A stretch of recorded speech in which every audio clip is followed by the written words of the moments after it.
Yo, what's up, guys? It's TB, and right away, just want to let you know that 18.5 is a recap. If you didn't already know, it's a recap of everything that's happened so far.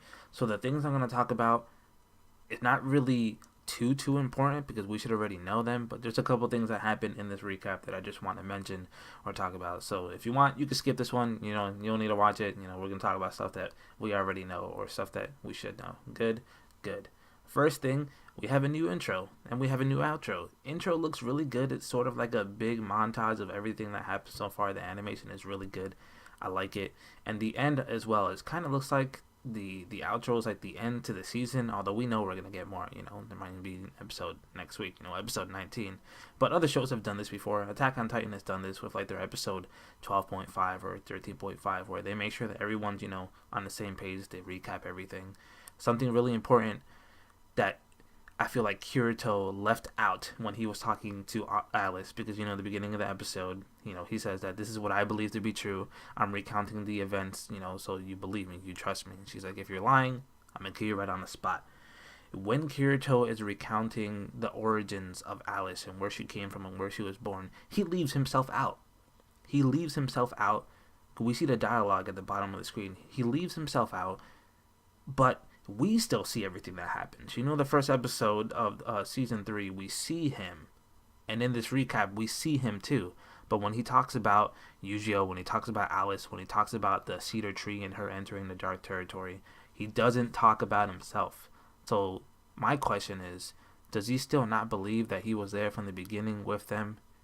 Because they recount a couple really cool things that happened in this episode. Pretty important things is when Yujio and Kirito were fighting the ogre, right? That's a really important part. Remember when he was fighting the ogre? Yujio was like, "Oh, he actually remembered Kirito being there. He said that he has a promise that they would all die on the same day since they were all born on the same day." It's like he seems to remember that Kirito was actually there. We don't know if Kirito remembers that though. So I thought that was really funny.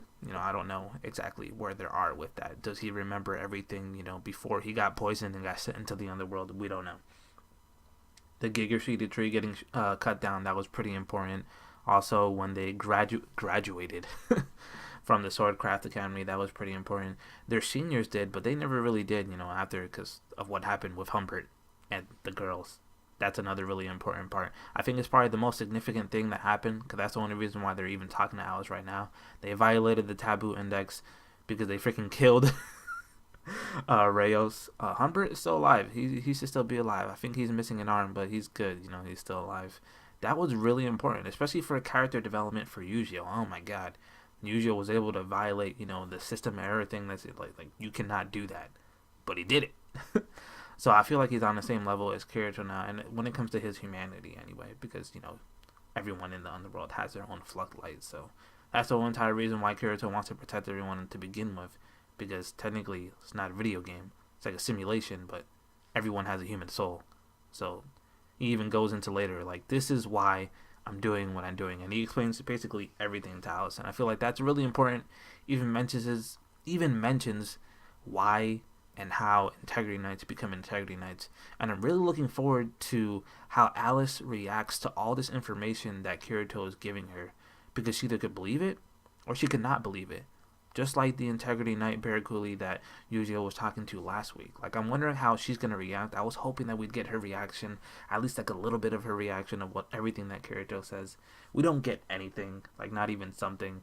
But yeah, those points that were really important. The ogre, the tree, the Swordcraft Academy, and what happened with Rios and Humbert, how they had to just get shut down after everything that they were doing to those girls, man. And at the end of the episode, he's like, this is everything that I believe. This is what's going on. Hopefully you believe me, but it's up to you. And he asks her, he's like, are you going to help me? He pleads with her, you going to help me? And then that's the end of the episode. Again, this is just a recap, most of the stuff that we already know, but it's good to get some context, especially if someone who wants to watch everything and they've been waiting, like you haven't given season 3 a shot. This is good. You might just want to watch this and then go back and watch everything else. If that's really how you want to do it, you can. It's pretty good. Let me know what you guys thought of this recap. Did you think it was necessary? Did you think it was unnecessary? Did you even watch it? It's not much a review. This is just my thoughts and a couple things that I wanted to make a comment on. So I'll see you next week. Hopefully there's an episode 19 then. Psyched about seeing how Alice is going to react to all this information. All right, guys. Peace.